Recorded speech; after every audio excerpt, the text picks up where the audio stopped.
Irene Fallon, of course, Secretary General, Special Representative for Women and Security, Peace and Security, and Annalena Baerbock, the Foreign Minister from Germany. So we'll start with brief statements, and then we'll go into another round of questions. And in 20 minutes we'll open. Thank you. Thank you very much, and thank you. Good morning, and thank you for joining us today, and thank you for being here. So I'm Irene Fallon, NATO Secretary General Special Representative for Women, Peace and Security. This role was created 10 years ago to lead the implementation of NATO's policy on women, peace and security, and what we call WPS. Today, I'm also responsible for the overall human security approach at the NATO HQ and across our strategic commands. The core message of principle of NATO's WPS agenda are rooted in the United Nations Security Council Resolution 1325.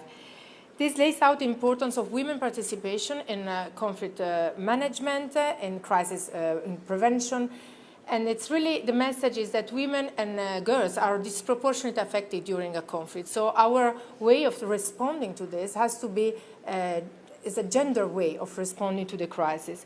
On the other side, it's also important to underline how women and girls and children can be victims in the conflict, especially of conflict-related sexual violence. So based on this principle, NATO developed its own principle based on 3 I's: integration, inclusion, and integrity. Integrating gender perspective into NATO's core task, deterrence defense, crisis prevention and management, and cooperative security. Inclusion means enhancing the inclusion of women across civilians and military structures, and ensuring integrity in all that we do. This summit is historic, we heard this in these past 2 days, for many reasons, but this is also for us because it was a transformative approach also when it comes to the women, peace and security and human security agenda, because those principles are now reflected in the new strategic concept. And this is no longer about what we do, but this is really who we are. This reflects the core values of the alliance: individual liberty, human rights, democracy, and the rule of law. And we will all work together to advance gender equality in our work at NATO. And with this, we must continue to lead for a safer, more secure, and equitable tomorrow, because together we are stronger, not only allies together, allies and partners, but also men and women together. Thank you.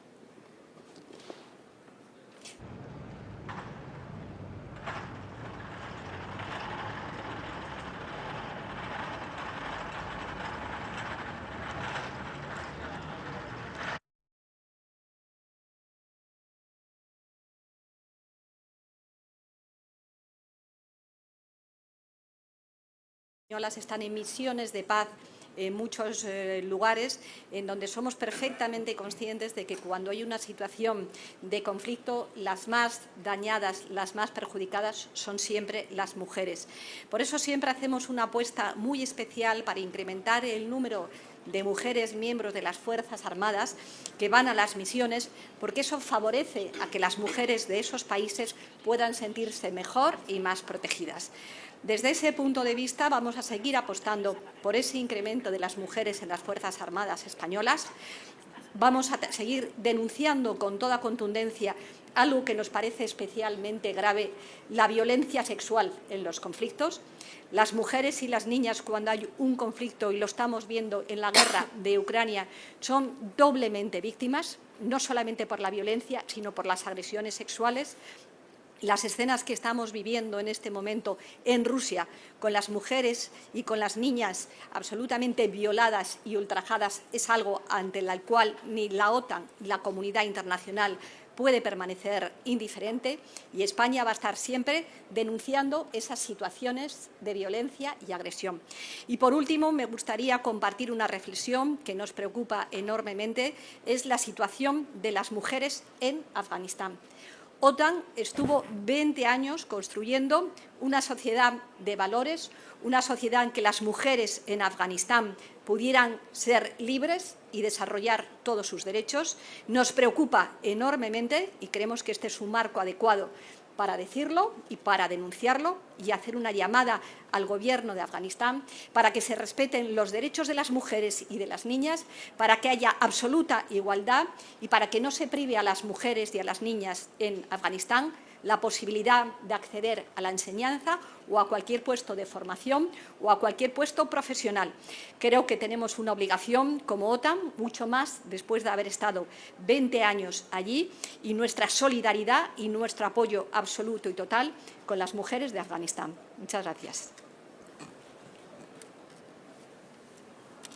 Ladies and gentlemen, dear Margarita, dear Irene, it's a real pleasure for me being here with you at this first pure female press conference of NATO. And I'm very thankful to the Secretary General for the full support he puts behind you and your important task as a special representative of NATO. At this important historic summit, where the brutal war in Ukraine and the new security environment in Europe has had the center stage, we have achieved another milestone step. Acknowledging that gender perspective and women, peace and security agenda are not a soft issue, but hard security policy, and are at the center of the new strategic concept. Because it makes a difference if there are 2, 5 or 10 female ministers at the table. Frankly speaking, we have actually seen this in the process of the new strategic concept and the process leading to the final text. Because for those of you who are really NATO nerds, you look in the draft versions and look where women's security and peace was placed in the front run, also saying that this is a modern topic, and now together with the colleagues we have been working to strengthen the women, peace and security agenda, as having it as prominently as it has to be in the 21st century in the new strategic concept, right in the first 5 chapters. Let me briefly outline 4 dimensions, as my colleagues has already addressed. First of all, women's rights are an indicator for the development of societies and for the degree of stability of countries, societies, and even whole regions. Where women are under attack, destabilization follows. The best example, as has been already mentioned, is Afghanistan. According to the UNDP, not letting women work in Afghanistan would lead to an economic loss of up to $1 billion. And we have seen in other countries that there's a trend on first fighting on women's rights, mostly violence against women not being a crime anymore, and then follow up attacking the press, attacking the opposition. Secondly, studies show clearly that peace treaties are more stable if gender perspectives are integrated. Thirdly, to really see what are the different forms of conflicts and wars, we have seen already in the horrible war at the Balkans that gender-based violence is used as a weapon. And we can see it again in Ukraine. That's why it's so important that we address this form of weapons, because we also have to tackle it differently and especially bring it to prosecution. And this is also understood in this new strategic concept, because if you don't follow these kind of gender-based violence, it will last in society for decades. And fourth, and finally, the gender-based aspect and perspective also strengthen our own military capacities. More women in the military makes us more secure. A very concrete example for this is the capability for women soldiers to do body search for everybody, also for female, also for children. When I came into office, I adopted a feminist approach to foreign policy. And this also applies to our security policy, and this is why I'm very thankful that we are together on the stage, because there are other countries being front runners like Sweden, like Canada, but also like Spain. This is why when we apply feminist foreign policy also to our security policy, we have a triangle of rights, representation, and resources. We need the full and equal, meaningful participation of women at all levels, at all stages of conflict prevention and management, because security is so much more than just diplomacy and military. At the summit, our commitment as an organization, we underline this concept of women, peace and security in the human security concept, and I'm really thankful that you as a person are standing for this. Because it underlines by the first time ever that a standalone NATO can not only be a safe place if there's only one gender at the table. And therefore we had yesterday for the first time a standalone NATO female foreign and defense ministers meeting, and we made very, very clear that this is just a starting point for our process together. We are advancing the agenda, and I know that many colleagues also of us, and we have seen this also in the process, share our beliefs that gender perspective should become part of our DNA as an alliance. So therefore, thanks a lot for your initiative yesterday to make women, peace and security not only a nice to have, but a security and defense necessity within NATO. Okay, so now we have time for a couple of questions. Please wait for the mic, and then please clearly state the media outlet you were working for, and we'll start with the gentleman here. Para la ministra Robles, buenos días. No quería desnaturalizar este evento en el que ustedes están empoderando la figura de la mujer, pero ¿qué mensaje enviaría a Vladimir Putin, que está conculcando tantos derechos de las mujeres en Ucrania? Bueno, yo creo que la sola celebración de esta cumbre es la mejor manifestación de la derrota de Putin, porque esta unidad que está permanentemente, que se ha puesto de relieve en la celebración de esta cumbre, en el hecho de que Suecia y que Finlandia se incorporen también a OTAN, quiere decir claramente que OTAN está contra las atrocidades de esta guerra, contra el papel de Putin, pero a nosotros nos interesa mucho remarcar que en los conflictos, en las guerras, en las injustas guerras, en las crueles guerras como las que estamos viviendo, las mujeres y las niñas están siendo utilizadas como un arma. La agresión sexual está siendo utilizada como un arma de guerra. Y eso es, desde todo punto de vista, inaceptable y es una vulneración clarísima del derecho internacional. Yo espero, y España espera, que Putin se ha llevado ante tribunales penales internacionales y, sin ninguna duda, que estas agresiones sexuales que se están realizando en el contexto de esta terrible guerra tengan el castigo que se merecen. Hello, Florian Neuhan, ZDF German Television. I'd like to ask a slightly different question with regard to the famous issue of main battle tanks from your government, Spanish government. Have you decided on the issue of the delivery of main battle tanks, the famous Leopard 2 battle tanks, to Ukraine? Have you talked about this to your German counterparts? And what is the result? And Mrs. Baerbock, what would your government say? Mire, yo creo que es tan importante el tema de lo que estamos hablando que no podemos minusvalorar este tema. Las mujeres y las niñas están siendo objeto de agresión sexual en la guerra de Ucrania, como lo están siendo en muchísimos otros lugares del mundo, y por tanto tenemos que poner el foco ahí. Hay otros marcos y otros lugares para hablar de esa cuestión, pero la condena más inequívoca a esta guerra, el apoyo total y absoluto a Vladimir Zelensky y a la población de Ucrania, y nuestro apoyo total y absoluto a las mujeres que están sufriendo esas violaciones y esas agresiones sexuales. En eso estamos, y yo creo que OTAN, además de hablar de otros temas como el que usted plantea, tiene que poner en el foco la necesidad de protección y de condena más absoluta de las agresiones sexuales a las mujeres y las niñas. Por supuesto, en Ucrania y en cualquier lugar donde haya un conflicto armado que se estén realizando.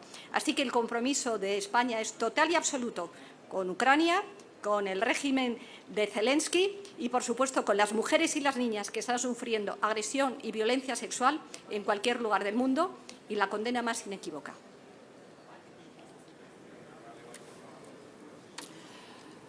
Well, our strength in this very difficult situation of supporting Ukraine being faced with this total breach of international law. Our strength is that we work as alliance, united and very trustful together, and therefore I guess you can understand that we cannot report from our bilateral meetings because they are on purpose in a very closed and small rooms.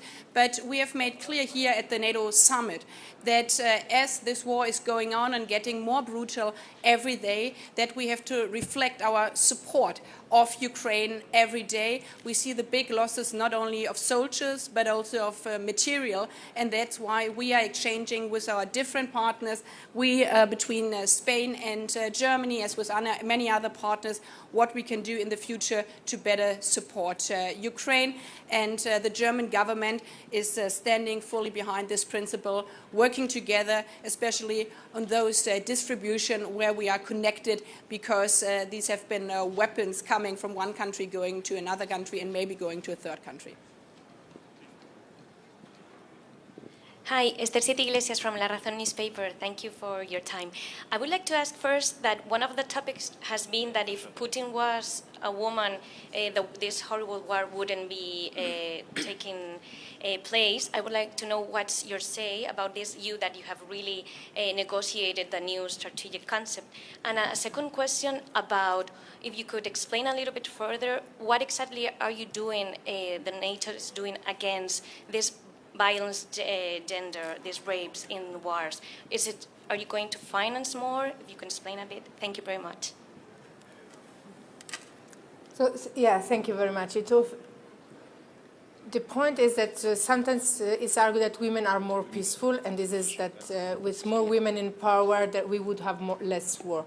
We would never know that because we have not enough women in power, but certainly women experience security in a different way. This is why it is important that there are more women in leadership position, and then, as we always say, that we work together in synergy, we complement each other. But because we see certain problems and address certain issues differently, it is possible that things will have been done and led in a different way throughout dialogue, mediation, and a non-armed, non-violent way.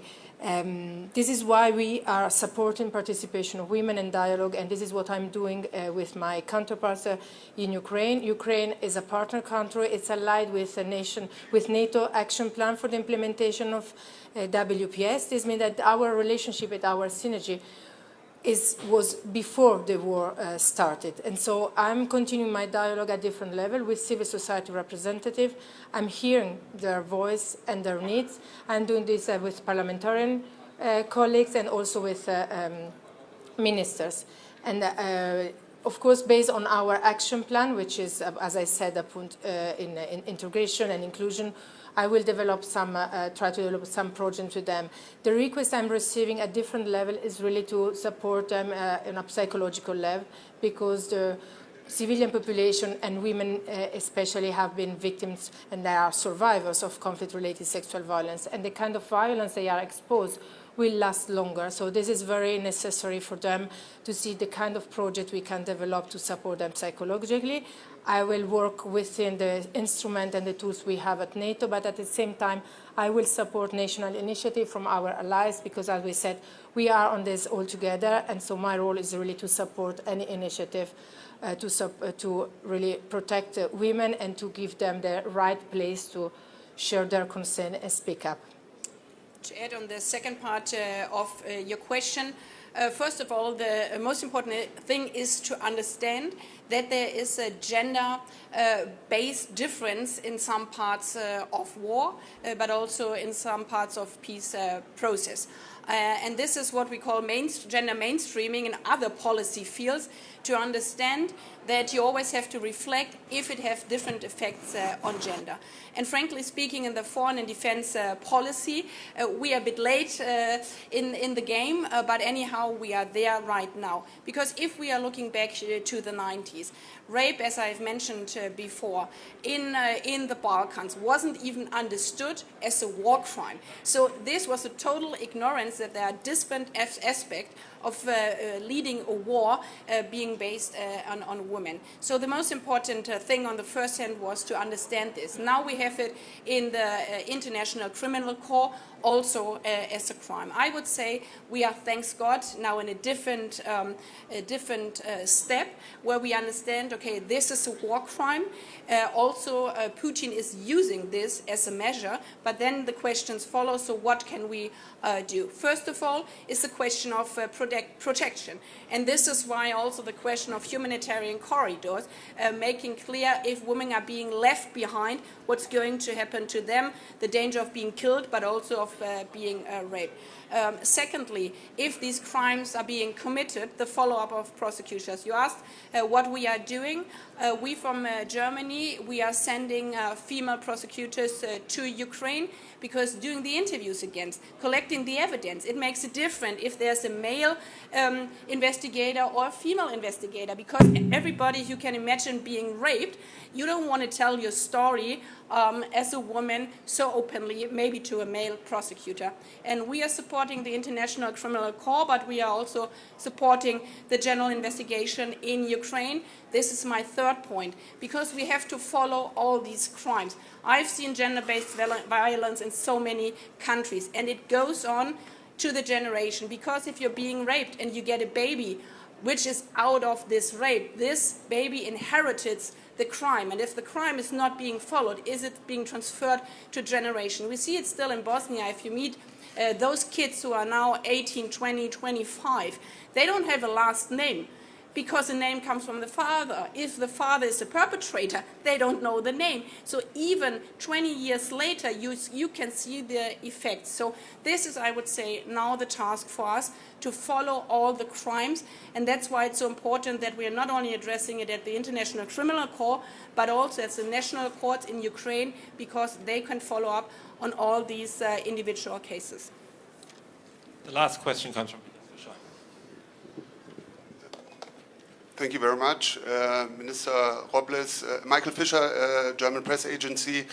Minister Robles, I'd like to follow up on the question on the battle tanks, because that's a very important issue for Germany too, because Germany has to approve such an export.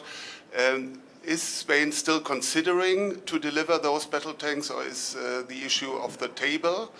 And Minister Baerbock, this would be the first delivery of heavy battle tanks from a NATO state. Is that in general an option for you to say yes to such a weapons export? Gracias. Yo entiendo que es un tema importante. Ayer tuvimos una bilateral con la ministra de Defensa, pero mire, siendo ese un tema muy importante que yo respeto y tengo en consideración, creo que lo que nos reúne hoy aquí es absolutamente tan importante o mucho más importante. Estamos hablando de la vida de las mujeres, de las agresiones sexuales a las mujeres, de las limitaciones de los derechos a las mujeres. Y fíjese que siento un poco de preocupación que ante un tema tan importante las preguntas hagan referencia a otras cuestiones. Por lo tanto, yo lo que le puedo decir es que el compromiso de España es un compromiso total y absoluto con Ucrania, de condena absoluta también a lo que está haciendo Rusia. Nos sentimos particularmente orgullosos de que en esta cumbre de Madrid esta idea de la unidad apoyando a Ucrania sea la idea esencial y fundamental, y nos sentimos también particularmente orgullosos que las agresiones sexuales a las mujeres, que las mujeres víctimas de conflictos y que las resoluciones de Naciones Unidas de Paz y Seguridad, de Agenda Mujeres, Paz y Seguridad, tengan este tratamiento especial. Y yo estoy segura de que los medios de comunicación van a saber valorar la importancia de esta denuncia conjunta de las agresiones sexuales y de este espíritu y este afán de los países de ser absolutamente lo que en España hablamos, tolerancia cero contra cualquier tipo de agresión sexual, pero mucho más de la utilización de violencia sexual como arma de guerra. Thank you very much for your interest. Muchas gracias.